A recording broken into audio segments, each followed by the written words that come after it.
Hello বন্ধুরা, শীতকালে আমার মুরগির রাতের বোর্ডিং দেখুন।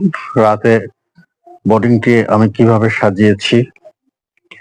হ্যাঁ, যদি আমরা এভাবে, যেহেতু অনেক বেশি শীত, তাই এই শীতে যদি আমরা এভাবে সুন্দর করে কাগজ দিয়ে বোর্ডিংটাকে মুড়িয়ে রাখি তাহলে খুব ভালো দেখাবে। তো চলুন দেখি ভিতরে মুরগিগুলো আমার কি করছে, কেমন আছে।